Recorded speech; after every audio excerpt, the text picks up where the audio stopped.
Hello दोस्तों, welcome to my YouTube channel Tripathi education point. तो दोस्तों, आज के इस नए सेशन में मैं आपका हार्दिक स्वागत एवं अभिनंदन करता हूं। तो दोस्तों, आज का ये जो नया सेशन है, इसमें मैं आप लोगों को vocational course food processing question and answer के बारे में बताने वाला हूँ। मैंने ऑलरेडी इस पर वीडियो बनाकर डाल दी है।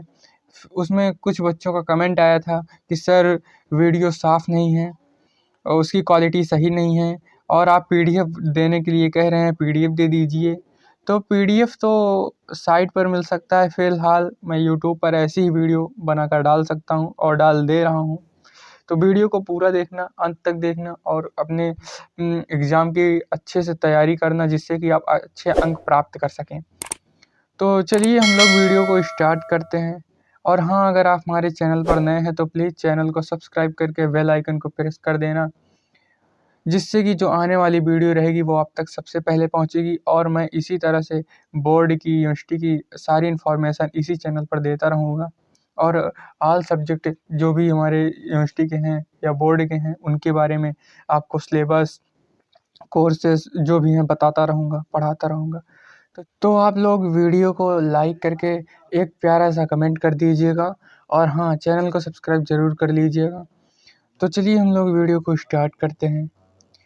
हमारी इकाई प्रथम का देखिए, ये introduction of food processing and preservation है, ठीक है। तो इसमें हमारा पहला क्वेश्चन है। देखिए, इसमें इम्पोर्टेंट जो है, इस पर टिक भी लगा हुआ है। तो हमारा जो पहला क्वेश्चन है, खाद्य संरक्षण का क्या अर्थ है और खाद्य संरक्षण की आवश्यकता एवं महत्व बताइए। खाद्य जो संरक्षण है उसकी आवश्यकता एवं महत्व को बताइए। तो इसमें है भोज्य, रुक जाइए, तो भोज्य भोज्य एवं खाद्य, जो हम खाते हैं और खाने जो खाते हैं, जो हमारे खाद्य पदार्थ हैं उनको भोज्य पदार्थ भी कहते हैं, क्योंकि वो भोजन है, और खाते हैं उनको खाद्य पदार्थ भी कहते हैं, ठीक है। संरक्षण का अर्थ, तो इसमें है खाद्य संरक्षण का, मैं पढ़ रहा हूँ, आप लोग समझिएगा।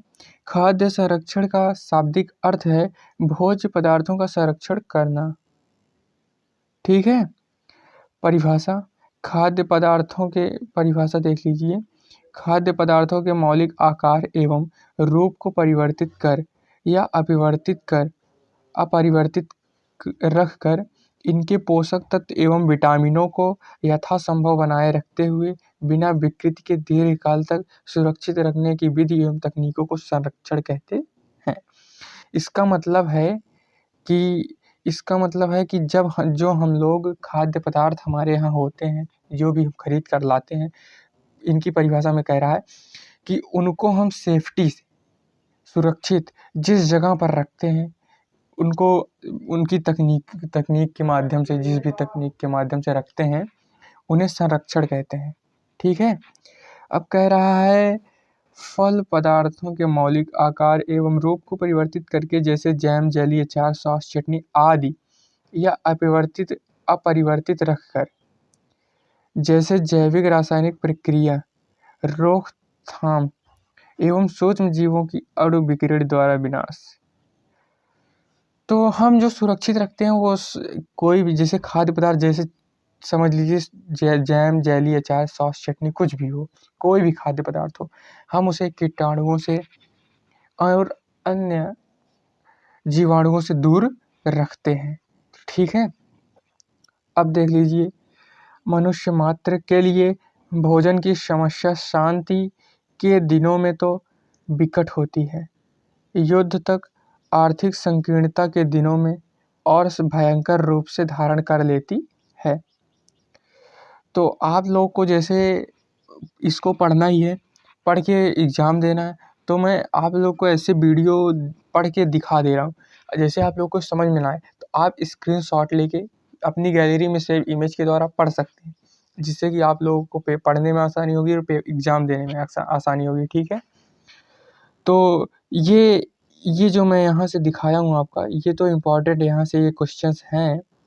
अब इसकी आवश्यकता जो है, ये भी इम्पोर्टेंट, क्योंकि बनाने की इसकी जो खाने की आवश्यकता होती है वो भी आपको देखना है।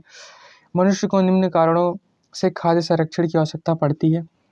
हमारे जो खाने की पदार्थ हैं उनको सुरक्षित रखने की आवश्यकता भी हमें पड़ती है, क्योंकि हमें उन्हें और समय तक खाने की आवश्यकता पड़ेगी, क्योंकि हम उन्हें खाएंगे पड़ती है।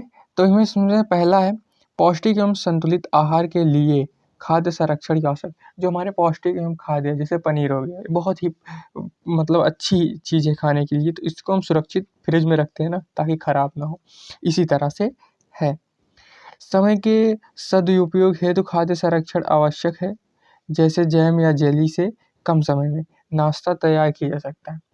जैम या जेली का मतलब जैसे हम रोटी बना लेते हैं, उसके बाद जैम या जेली किसी से हम खा लेते हैं, तो यही है हमारा जैम जेली से कम समय में नाश्ता तैयार हो जाता है। इसी तरह तीसरा है बिना मौसम के स्वाद हेतु खाद्य पदार्थों को उपलब्ध कराने हेतु खाद्य संरक्षण आवश्यक है। जैसे डिब्बा बंद मटर का सीजन अभी चल रहा है, ठीक है, मटर खत्म हो जाएगी तब भी हम लोग को गर्मी में भी मटर मिलती रहेगी, ठीक है। यही हमारा डिब्बा बंद मटर आदि बिना मौसम के हैं, ठीक है। आप लोग स्क्रीनशॉट ले लीजिएगा, हो जाएगा, ठीक है। उसके साथ साथ देखिए हमारा चौथा है धनोपार्जन हेतु भी खाद्य संरक्षण आवश्यक है। धनोपार्जन हेतु भी खाद्य संरक्षण धन होने के साथ साथ भी हमारा जो है खाद्य संरक्षण बहुत ही आवश्यक है। आपके पास कितना भी पैसा हो, पर आपको अपनी जो खाने की वस्तु उनको सुरक्षित रखना आपको बहुत ही आवश्यक है।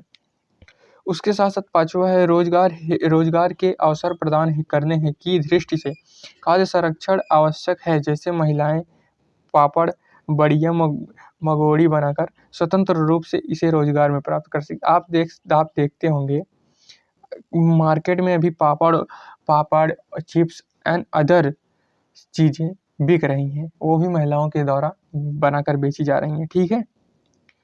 अब इधर देखिए छठवां संकट के समय में पैकेट डिब्बों में संरक्षित पदार्थों को सुलभ करने हेतु खाद्य संरक्षण आवश्यक है। किसी संकट के कह रहा है संकट के समय में, जैसे हमारा कोरोना का समय आया था, उसमें डिब्बाबंद चीज़ें बहुत बिकी। तो इसी संकट के समय में पैकेट और डिब्बाबंद चीज़ों का बहुत ही उपयोग होता है। इसीलिए हमारा खाद्य संरक्षण आवश्यक सुरक्षित रखकर हम उसका अपने संकट के दिनों में उपयोग कर सकते हैं, ठीक है। अब इसके महत्व देख लीजिए। खाद्य पदार्थों को खराब होने से बचाना। तो दोस्तों मैं आप लोगों को बताना चाहता हूँ कि अगर मैं ऐसी ही आपको बताता रहा तो वीडियो बहुत लंबी हो जाएगी। अगर ऐसे ही पढ़ाता रहा तो मैं आप लोगों को एग्ज़ाम के तौर पर एग्ज़ाम को नज़र रखते हुए देखते हुए एग्ज़ाम टाइम को मैं इस वीडियो को मेन हेडिंग बता दे रहा हूँ, उसके बारे में हल्का सा समझा दे रहा हूँ। आप वीडियो को समझ लीजिए और स्क्रीनशॉट ले लीजिए, जिससे आप लोग पढ़ सकते हैं। ये वीडियो एकदम क्लियर रहेगी, साफ़ रहेगी, कोई दिक्कत नहीं। अगली वीडियो की तरह नहीं रहेगी कि उसमें जो कंटेंट है वो साफ दिखाई ना दें, जैसे ये सब है। इसमें खाद्य पदार्थों को ख़राब होने से बचाना, ये सारी हेडिंग्स जो हैं आपको एकदम साफ दिखेंगी, तो आप स्क्रीनशॉट ले सकते हैं, ठीक है। अब देखिए इसमें है खाद्य परिरक्षण का महत्व। पहली हेडिंग है खाद्य पदार्थों को खराब होने से बचाना। दूसरी हेडिंग है एकत्र करने में आसानी। जो हमारे खाद्य पदार्थ हैं उनको खराब होने से हम कैसे बचा सकते हैं, ठीक है, इसके बारे में इस हेडिंग में पूरा बताया गया है। उसके साथ साथ दूसरी हेडिंग में बताया गया है एकत्र करने में आसानी। हमारे जो अनाज होते हैं, हमारी जो खाद्य पदार्थ हैं, उनको एकत्र करके किसी स्थान पर सुरक्षित रखने में, परिरक्षण करने में, उनकी एक स्थान पर रखकर रक्षा करने में हमें आसानी होगी। इसके बारे में इस हेडिंग में बताया गया है, ठीक है। और इसी तरह हमारी तीसरी हेडिंग है परिवहन में आसानी।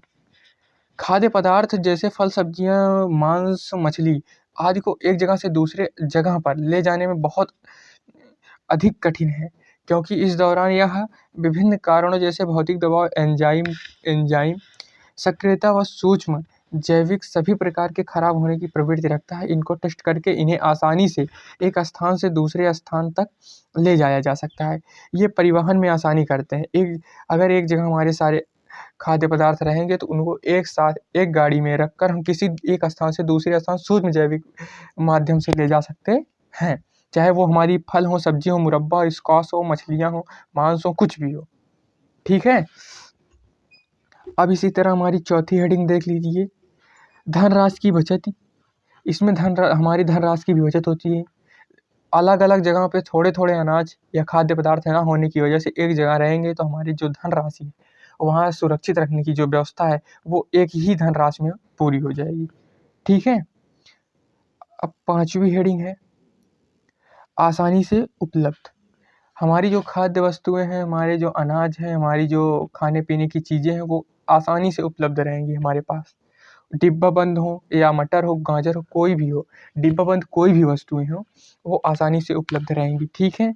तो आप लोग इसको अच्छे से पढ़ लीजिएगा स्क्रीनशॉट लेके, और वीडियो भी साफ भी आएगी, ऐसे नहीं है। तो इसी तरह हमारा छठवां देख लीजिए, समय और श्रम की बचत। आपको आपकी समय और श्रम की बचत रहेगी। कुछ खाद्य पदार्थ आसानी से घर पर रखे जा सकते हैं जिसके कारण आवश्यकता के समय सरलता में प्रयोग लाए जा सकते हैं। ताजे फल, सब्जियां आदि आवश्यकता के समय बाजार में लाना पड़ता है। ठीक है। और उसमें श्रम दोनों की लगतें बचती हैं। इसके साथ ताजे खाद्यों को बाजार में लाकर रेफ्रिजरेटर आप तो जानते हैं, फ्रीजर जिसमें रखकर हमारी खाद्य वस्तुओं को सुरक्षित रखा जाता है। बचत होती है। घर में परिस्थिति खाद्य पदार्थों को देखभाल में बहुत आसानी होती है। तो इसी तरह हमारी सातवीं हेडिंग जो है, अनेक प्रयोग हैं। तो आप लोग अब देख लीजिएगा, क्योंकि ज़्यादा अगर मैं इसमें चर्चा करूँगा तो वीडियो बहुत लंबी हो जाएगी। ठीक है। तो आप लोग देखिएगा। उसके साथ साथ मैं बताने का प्रयास तो करता ही हूँ, करता रहूँगा, और आपको ऐसी ही वीडियो लाने का प्रयास हमेशा मेरा रहेगा। मैं कोशिश करूँगा कि और अच्छी वीडियो आप तक पहुँचाता रहूँ, और आप हमारे चैनल पर सब्सक्राइब कर लेंगे, बेल आइकन को प्रेस कर देंगे, तो जितनी भी मैं अच्छी वीडियो इसी कंटेंट पर और सारे टॉपिक्स पर जितनी अच्छी कंटेंट बनाऊँगा आपको इसी चैनल पर मिलेंगी, और आप तक नोटिफिकेशन पहुँच जाएगा और आप बेल आइकन को प्रेस करे रहेंगे। ठीक है। अब हमारा 8वां है, देख लीजिए, पकाने में आसानी। किसी भी भोज्य पदार्थ को पकाकर खाने में आसानी होगी अगर हम एक जगह पर रखे रहेंगे अपने घर में या किसी भी स्थान पर जहाँ हम रहते हैं, तो उसे हमको लेकर बनाकर खाने में आसानी रहेगी। ठीक है। कह रहा है, परिरक्षित खाद्य पदार्थों में से कुछ तो बिना किसी तैयारी, बिना किसी पकाए खाए जाते हैं। जैसे अचार हो गया, इसको अगर हम बनाकर रख लेंगे, जैम, जेली हो गया, मुरब्बा हो गया, कुछ भी एक बार अगर हम बनाकर रख लेंगे तो इससे मुझको खाने में या देखने में आसानी होगी।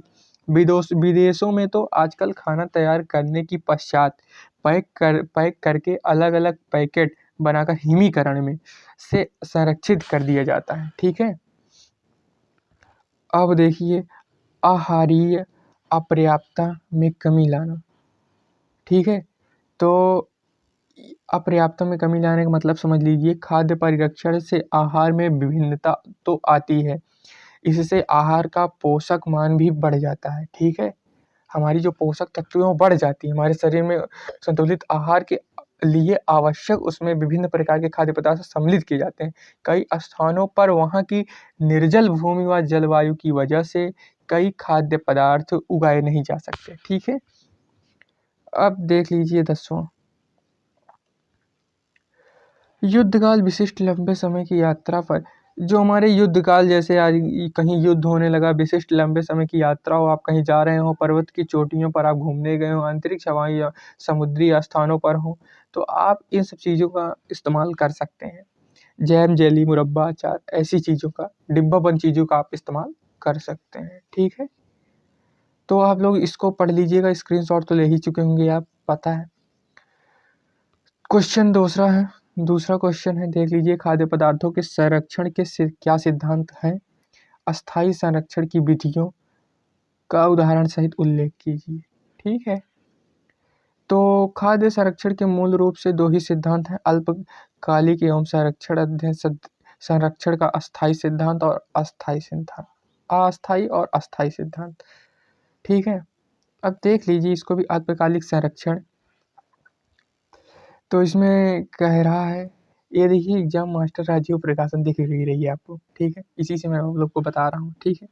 देख लीजिए, अल्पकालिक संरक्षण के अंतर्गत ये वाला, खाद्य पदार्थ कुछ समय, दिनों से लेकर कुछ माह तक संरक्षित रहते हैं। ठीक है, कुछ समय तक, कुछ दिनों तक, कुछ माह तक, कुछ साल तक ये आपके डिब्बाबंद खाद्य पदार्थ संरक्षित रहते हैं। कुछ कम समय की अवधि के पश्चात खाद्य पदार्थों में स्वतः ही खराबी उत्पन्न हो जाती है। जैसे अचार हो गया हमारा, ये हमारा जो है ऑटोमेटिक ऑटोमेटिक कुछ ही दिनों में खराब होने लगता है। ठीक है, 1 साल, 2 साल, 4 साल में खराब होने लगता है। उसके साथ-साथ इसमें देखिए, इसे ही अस्थायी संरक्षण कहते हैं। अल्पकालिक संरक्षण कई अन्य प्रकार निम्न है। पहला, दूसरा, तीसरा, चौथा, पाँचवा, छठवां, सातवां, आठवां इसी प्रकार से है। तो आप लोग देख लीजिएगा, अरोगाणुता की कीटाणु रहित होना, कम तापमान पर रखना, पाश्चराइजेशन, आप लोग ये इम्पोर्टेंट है। अभी इसकी एक नई हेडिंग आएगी, ये बहुत ही इम्पोर्टेंट है एग्ज़ाम के लिए। पाश्चराइजेशन बहुत इम्पोर्टेंट है। ये देखिए टिक लगा हुआ है, ये पढ़ा गया है, इस बच्चे के द्वारा पढ़ा गया है, बहुत ही इम्पोर्टेंट है, देख लीजिए। अरोगाणुता या कीटाणु रहित होना, इस सिद्धांत को स्वच्छता का सिद्धांत कह सकते हैं। ठीक है, खाद्य पदार्थों में स्वच्छता होने पर खाद्य पदार्थ कीटाणु रहित हो जाते हैं। अगर आप किसी भी पदार्थ को स्वच्छ रूप से रखते हैं तो वो कीटाणु रहित रहेंगे। अगर उसमें बार बार आप बिना धोए हाथ को डालेंगे या इधर उधर स्थान पर रखेंगे, फेंकेंगे, तो वो जो खाद्य पदार्थ है वो खाने योग्य नहीं रहेगा, वो खराब हो जाएगा। ठीक है, इसी तरह से हमारा है कम तापक्रम पर रखना। कम तापक्रम पर कीटाणु को रखने का ये तात्पर्य है कि कीटाणुओं के कार्य करने की जो कम क्षमता होती है, अतः खाद्य पदार्थों को कम तापक्रम पर रखकर अल्पकालिक संरक्षण कर सकते हैं। रेफ्रिजरेटर में आप पनीर को रख दीजिए, खराब नहीं होगी। केक को रख दीजिए, नहीं खराब होगी। तो इसी तरह से हमारी खाद्य वस्तुओं को सुरक्षित रखा जाता है। देखिए पाश्चराइजेशन आ गया ना, देख लीजिए। लुई पाश्चर नामक वैज्ञानिक का कहना था कि रोग का कारण जीवाणु होता है। खाद्य पदार्थों को नष्ट होने में कमी की जा सकती है तथा जब पानी उबलने ताप से कम ताप पर किसी खाद्य पदार्थ को निश्चित समय तक इस उद्देश्य से गर्म किया जाता है कि खाद्य पदार्थ में उपस्थित जीवाणु कुछ मात्रा में मर जाएं, इसी प्रक्रिया को पाश्चराइजेशन कहते हैं। इनका कहने का तात्पर्य है कि जब हम पानी को गर्म करते हैं तो हम लोग यही सोचकर गर्म करते हैं कि इसमें जो भी कीटाणु होंगे, जो भी जीवाणु होंगे, वो मर जाएंगे गर्म करने से। तो इसी प्रक्रिया को पाश्चराइजेशन कहते हैं। ठीक है, पाश्चराइजेशन कहते हैं। इसको आप लोग अच्छे से पढ़ लीजिएगा, वेरी इंपॉर्टेंट।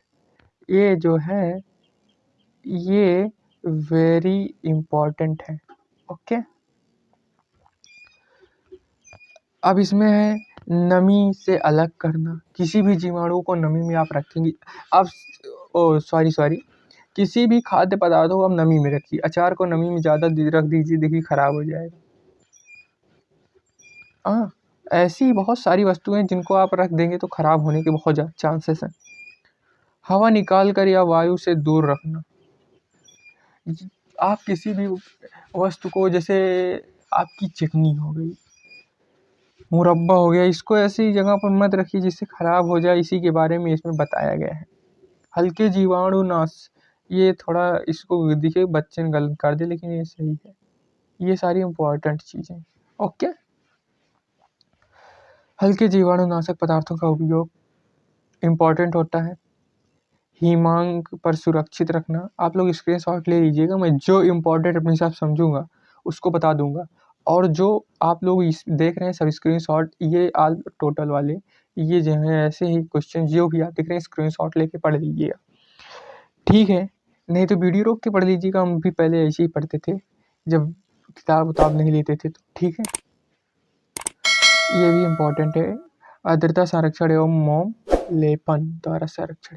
मोम लेपन से अस्थायी रूप से खाद्य संरक्षण कर सकते हैं। इस प्रक्रिया के द्वारा खाद्य पदार्थों में फल व सब्जी शीघ्र नष्ट मुरझाते नहीं। ठीक है, मोम लेपन से हमारी जो फल सब्जियां होती हैं बाजार से हम लाते हैं वो तुरंत खराब नहीं होती, देखिए मुरझा जाती हैं। पालक लीजिए आप, मुरझा जाएंगी। मूली ले लीजिए, वो भी तुरंत लेने के बाद मुरझा जाए। ऐसे ही मोम लेपन से क्या होता है, सब्जियां हमारी खराब नहीं होती हैं। ओके, इसी तरह तीसरा क्वेश्चन देख लीजिए। खाद्य संरक्षण के सिद्धांत लिखिए एवं उदाहरण देते हुए खाद्य संरक्षण की अस्थायी। ये वही है जो हम लोग पिछले 2 क्वेश्चन में पढ़ चुके हैं खाद्य संरक्षण के सिद्धांत के बारे में, ठीक है। तो आप लोग इसको भी पढ़ लीजिएगा। देख लीजिए अस्थायी संरक्षण, इसको देख लीजिएगा। जितनी भी हेडिंग्स यहाँ बताई गई हैं, ये सब हेडिंग्स आपको ऐसे ही मिलेंगी, ठीक है। सुखाना, इसके साथ साथ सुखाना समझ लीजिए, देख लीजिए। खाद्य पदार्थों को सुखाकर इनकी सुरक्षा मशीनों या यंत्रों द्वारा किया जाता है, ठीक है। देख लीजिए आप लोग, इसको आप हेडिंग ले, इसकी हेडिंग इम्पोर्टेंट है, स्क्रीनशॉट लेते चलिएगा। देखिए, तेल या अस्थायी संरक्षण, मसाले द्वारा अस्थायी संरक्षण, रासायनिक पदार्थ द्वारा अस्थायी संरक्षण, ये सब हेडिंग्स हैं। आपको इम्पोर्टेंट ही भेजा गया। अभी पार्ट 1 है, ये मैं आप लोगों को पार्ट 1 के पार्ट 1 2 पार्ट में मैं आपको पूरी सीरीज दे दूंगा। ये आधी सीरीज, मतलब पार्ट 1 में आधी सीरीज आपको मिल जाएगी। अब जो इसके बाद पार्ट 2 आएगा, उसमें आपको ये इसमें आधी सीरीज मिल जाएगी, तो पूरा हो जाएगा। इसमें सिर्फ देर वाले क्वेश्चंस हैं, और इसके बाद जो पार्ट 2 वाली आएंगे वीडियो, ये पार्ट 1 वीडियो है। पार्ट 2 में जो आएंगे जो पार्ट 2 वाला वीडियो आएगा, उसमें आपको लघु वाले क्वेश्चंस दे दिए जाएंगे, ठीक है। तो आपको क्वेश्चंस पढ़ने में आसानी होगी और करने में भी आसानी होगी। तो आप लोग कमेंट कर दीजिएगा, मैं इसी तरह से और अदर सब्जेक्ट के जो है वीडियो बनाकर आपको क्वेश्चन पेपर के या क्वेश्चंस के सीरीज के वीडियो आपको बनाकर इसी चैनल पर मिल जाएंगी। तो आप चैनल को सब्सक्राइब करके और कमेंट कर दीजिएगा, जिससे मैं मोटिवेट हूँ और आपको बना दूँ, ये ऐसी ही वीडियो बनाकर आपको देता रहूँ, ठीक है। देखिए, प्रेशर गैस, वो जितनी हेडिंग आप लोग पीछे देखी हैं, वो सारी हेडिंग्स के बारे में यहाँ बताया गया है, ठीक है, इम्पॉर्टेंट है। देखिए, थोड़ा धीरे धीरे इसको मैं स्क्रॉल करता रहूँगा ताकि आप लोग इसका ले सकें स्क्रीनशॉट। फैसाई तो भी बहुत ही इम्पोर्टेंट है, इसको मैं आपको बताऊँगा, इसको मैं आपको बताने वाला हूँ। देखिए, फसाई, FSSAI क्या है? खाद्य सुरक्षा एवं मानक अधिनियम 2006 के तहत FSSAI खाने पीने की वस्तुओं में मिलावट पर नियंत्रण का कार्य करता है और खाद्य सुरक्षा सुनिश्चित करता है। FSSAI जो है, ये खाने पीने वाली जो वस्तुएं, खाद्य पदार्थ हैं, उन पे ये अपना एक अहम रोल निभाता है। उनको जो है उनकी देखभाल करता है। जैसे एक नियम बना दिया गया हो कि जिसमें जहाँ कहीं भी जिस फैक्ट्री में हमारी खाद्य वस्तुएं तैयार होती हैं, अगर वहाँ मिलावट पाई जाए तो FSSAI उस पर अपना एक्शन ले सके, ठीक है। FSSAI के कार्य देख लीजिए। FSSAI का मुख्य कार्य खाद्य वस्तुओं से जुड़े दिशा निर्देश बनाना और यह सुनिश्चित करना कि उसके द्वारा बनाए गए नियमों का पालन किया जा रहा है कि नहीं, और केंद्र सरकार, राज्य सरकारों के विभिन्न मंत्रालयों में विभागों के खाद्य पदार्थों से संबंधित मुद्दों को देखता है। इसके अलावा यह बड़े पैमाने पर और अधिक विभिन्न मंत्रालयों के खाद्य पदार्थों के उत्पादन हेतु वितरण मानक करता है। जो भी हमारे फूड प्रोडक्ट हैं, जो भी हमारी कंपनियां या फैक्ट्री बनाती हैं खाने पीने की वस्तुएं, उन पे नियंत्रण रखना, उनमें मिलावट ना होने पाए, उनकी हर अधिनियम में हमारी FSSAI का बहुत अधिक भूमिका निभाता है, ठीक है। अब देख लीजिए, फूड प्रोडक्ट के लिए पंजीकरण की अनिवार्यता। ओके, फिर लाभ तो बहुत ही इम्पोर्टेंट है, वेरी इम्पोर्टेंट। उसके साथ साथ जनता को शुद्ध खान पान मिलता है, हानिकारक जहरीले, इसके लाभ हैं कि जनता को शुद्ध खाने पान मिलता है, खाने पीने की वस्तुएं फैक्ट्री में जाती मिलती हैं, हानिकारक एवं जहरीले पदार्थ बाजार तक नहीं पहुंचते इसके कारण से। बेसिक एफएसएस लाइसेंस, इसका एक लाइसेंस होता है, जैसे हमारी गाड़ी का लाइसेंस होता है वैसे इसका भी लाइसेंस मिलता है, स्टेट एफएसएस लाइसेंस।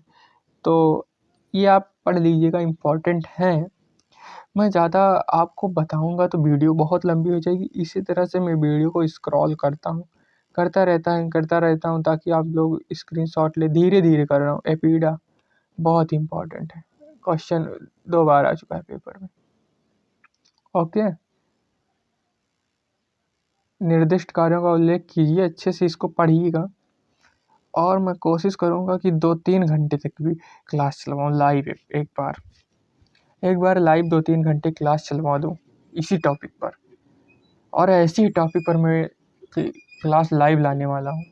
कुछ प्रॉब्लम्स हैं, आप लोग थोड़ा साथ दे दीजिए तो लाइव क्लासें आएंगी बस इसी टॉपिक पर, हमारी बोर्ड एग्जाम के और यूनिवर्सिटी टॉपिक पर आती रहेंगी। ठीक है, आप लोग बस थोड़ा सा सपोर्ट कर दीजिए और वीडियो को ऐसे देखते रहिए, समझते रहिए।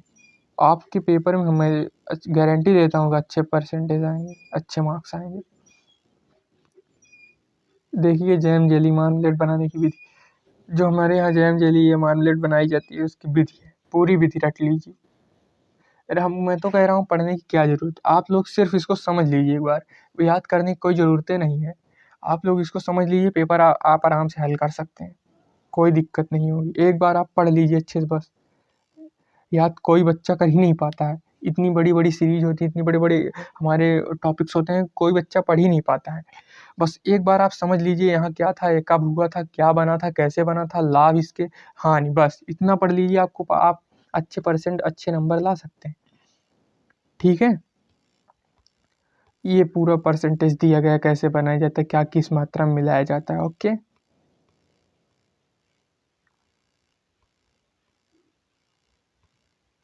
आप देखते रहिए जैम जेली के आवश्यक अंग या अवयव। ठीक है, आपको मैं यही दिखाने वाला हूँ, यही दिखाना था और कुछ नहीं। पीडीएफ तो साइड पे मिलेगी, साइट भी लॉन्च नहीं हुई है, साइट भी बनी है, उसका काम चल रहा है। साइट पर आपको सारी पीडीएफ, सारी वीडियो साइट पर ही मिल सकते हैं, हमारी tripathieeducational.com पर। तो बस कुछ ही दिनों की बात है, उसके बाद सारा काम हमारा उसी साइट पर होगा, जितने पीडीएफ मिलेंगे वही मिलेंगे। पढ़ाई संबंधित एक से एक अच्छी वीडियो, अच्छे टॉपिक्स के पीडीएफ ही मिलेंगे आप लोग को। तो अभी कुछ प्रॉब्लम्स हैं क्रिएट हो रही हैं, जिससे वो सुधार किए जा रहा है। हमारे जितने सर हैं सब लगे हुए हैं, दिक्कत नहीं हो जाएगा। देखिए यहाँ क्वेश्चन आ गया, पहले इसको मैं ठीक कर लेता हूँ। अब देखिए, मार्मलेट बनाने का सिद्धांत, नींबू जाति के फलों में मार्मलेट बनाने की विधियाँ। ठीक है, मार्मलेट संतरे जाति के फलों से बनाया जाता है। जिन फलों में पेक्टिन की मात्रा अधिक होती है उन्हीं फलों को लिया जाता है, जैसे मल्टा, मौसमी नींबू, खट्टा चकोतरा आदि फलों से बनाई जाती हैं। तो दोस्तों, आप लोग बहुत सारी वीडियो देखते होंगे, मुझे पता है, क्योंकि जिस बच्चे का भी एग्ज़ाम रहता है वो वीडियो ही देखता है। तो बहुत सारे सर जो हैं यूट्यूब पर पढ़ा रहे हैं, बहुत सारी वीडियो देते होंगे, लेकिन मैं आप लोगों के लिए पीडीएफ देने का वादा करता हूँ। अपनी साइट पर आपको tripathieeducation.com पर पीडीएफ मिलेगा, लेकिन कुछ समय की बात है, आप लोग थोड़ा सा सपोर्ट कर दीजिए बस। उसके बाद आप लोग देखिए, फलों को धोना, फलों को काटना और छीलना, गलाना, छानना, ये सब विधि हैं। इन सभी विधियों के माध्यम से सारा कार्य जब पूर्ण हो जाता है तो उसके बाद मार्मलेट बनता है, जेली, जैम। ठीक है, और इसमें खाद्य पदार्थ, जैम, जेली, मार्मलेट बनाने की संपूर्ण विधियां हैं इसमें। ओके, इसके बाद नींबू जाति के फलों का मार्मलेट बनाना। 11 क्वेश्चन, मैं आप लोगों को 11 दीर्घ क्वेश्चन दे चुका हूँ, आप लोग ये पढ़ लीजिए। उसके बाद जो पार्ट 2 आएगा उसमें आप लोग लघु पढ़ लीजिए, मैं गारंटी लेता हूँ, याद करने की ज़रूरत नहीं, आप ध्यान से पढ़ लीजिए, आप अच्छे परसेंट ला सकते हैं। ओके, मेरी बात का विश्वास कीजिए, हिमीकरण तो इम्पॉर्टेंट है, बहुत इम्पॉर्टेंट है, वेरी इम्पॉर्टेंट। मैं वेरी इम्पॉर्टेंट बता देता हूँ आप लोगों को, आप लोग दिक्कत मत लीजिएगा। ठीक है, आप इसको अच्छे से पढ़ लीजिएगा। प्रशीतन एवं हिमीकरण के लाभ एवं हानियाँ, ये सब पढ़ने की ज़रूरत, मुरब्बा बनाने की भी तो बहुत ही इम्पोर्टेंट है। इसका शायद PDF नहीं आया क्या सर? इसका PDF नहीं आया ना? चलिए ठीक, इसका PDF नहीं आ पाया है, आ जाएगा। ये देखिए इसका नहीं आया, इसकी इमेज नहीं आई सर। चलिए ठीक है, इसकी इमेज नहीं आई, सॉरी इसके लिए, आ जाएगी। अचार बनाने का, अचार 2 बार एग्जाम में आ चुका है, अचार बनाने की विधि, अचार बनाने से, अचार से लाभ, ये सब इम्पोर्टेंट है, ये सब आप देख लीजिएगा, ठीक है। इसके साथ साथ फिकलिंग के सिद्धांत, फिकलिंग के सिद्धांत के द्वारा ही अचार बनाया जाता है। फिक्स में अचार ही होता है, ठीक है। किड़वित अचार, किड़वित बिना पाए गए अचार, सिरके का अचार, तेल के अचार, बहुत सारे अचार बनाए जाते हैं, ठीक है। कैंडी किसे कहते हैं, बहुत ही इम्पोर्टेंट है, बहुत मतलब इम्पोर्टेंट है, ऐसा नहीं, बहुत इम्पोर्टेंट है। हमारी सीरीज में दिए गए हर एक क्वेश्चंस इम्पोर्टेंट है, हमारी वीडियो में बताए गए हर एक क्वेश्चंस इम्पोर्टेंट है। आप लोग बस थोड़ा समझने का प्रयास कीजिए। मैं ये नहीं कह रहा हूँ कि आप पूरी सीरीज याद कर लीजिए, ना तो आप याद कर ही पाएंगे, ठीक है। आप लोग पढ़ने का प्रयास कीजिए, समझने का प्रयास, एक बार पढ़ लीजिए, उसके बाद इतना समझ लीजिए, एग्ज़ाम देने जाने से पहले एक बार वीडियो पूरा देख लीजिएगा, बस काम ख़त्म। 1-2-3 बार वीडियो देख लीजिए, काम सही हो जाएगा आपका। अच्छा, तो ऐसे देखते रहिएगा। और इसके गोदना और चीनी मिलाना, छिलकों को स्टील कांटे से गोद कर लिया जाता है। ऐसी पैकिंग के बारे में बताया गया, पैकिंग नमी रहित डिब्बों या जार में करना चाहिए, जिसमें मतलब थोड़ा डिब्बा ख़राब ना हो, नमी ना हो, ऐसी डिब्बों में पैकिंग करनी चाहिए। खाने पीने की वस्तुओं को मिठाई, केक और पेस्ट्री सुगंध व सजावट के लिए प्रयोग करते हैं, ठीक है। अगर ये सब सुगंधित नहीं रहेंगी और अच्छी डिज़ाइन में नहीं रहेंगी तो बिकेंगी नहीं, ठीक है। तो पूरा हो गया, वीडियो पूरा हो गया। ऐसी ही वीडियो पाने के लिए प्लीज़ चैनल को सब्सक्राइब करके बेल आइकन को प्रेस कर दीजिए, और वही उम्मीद करता हूँ आपको वीडियो पसंद आई होगी। तो चलिए वीडियो को अब इसी पे तो समाप्त किया जाता है। अगले पार्ट 2 के लिए आप लोग थोड़ा सा इंतज़ार कर लीजिएगा, वो भी आ जाएगी। और वीडियो अगर अच्छी लगी हो तो प्लीज़ चैनल को सब्सक्राइब करके बेल आइकन को प्रेस कर दीजिए और एक लाइक कर दीजिएगा। तब तक के लिए जय हिंद, मिलते हैं अगले वीडियो में। Thank you.